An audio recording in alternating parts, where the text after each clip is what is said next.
Hello everyone, it's me Clayton. I just finished watching episode 3 of Ahsoka.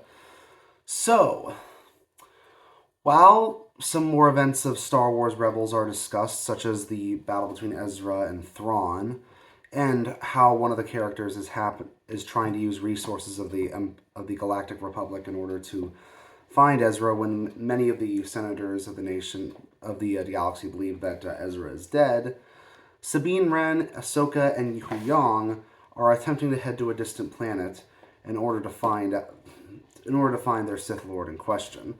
But of course, in true Star Wars fashion, the travel there is not easy, as they get attacked by the Sith Lord's apprentice, as well as the Dathomir Witch.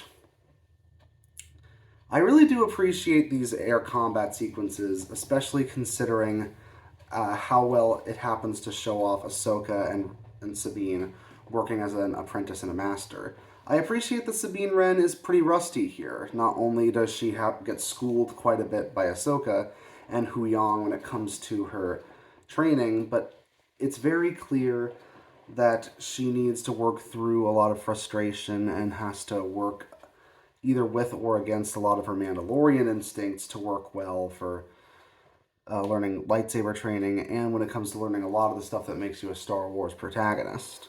She even misses a lot of shots when she's going for the flunkies that are with the villains this time.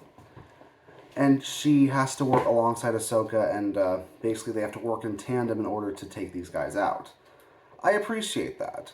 Some people have felt that some protagonists in Star Wars are too perfect, that they manage to accomplish things that they really shouldn't at a certain stage. But not only is Sabine Wren screwed up quite a few times in Rebels, she gets to screw up here in a way that's believable, especially in a time of relative peace prior to the point of the series' plot going down.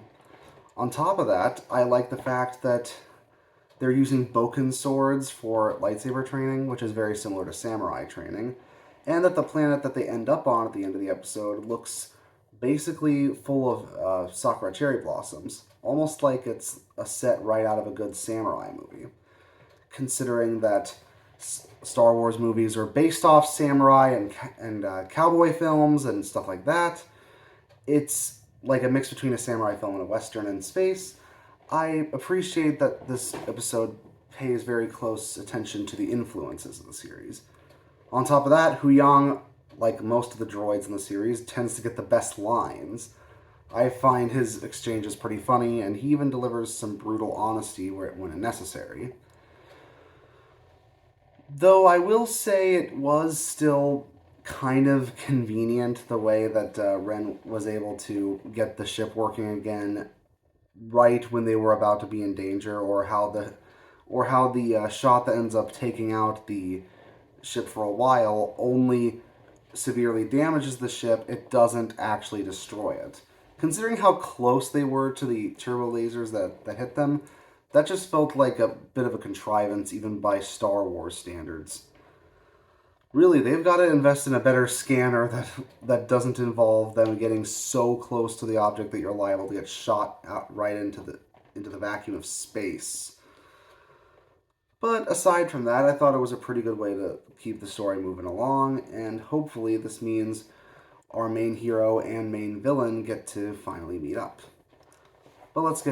But we'll wait until next week for that to happen. See you next time.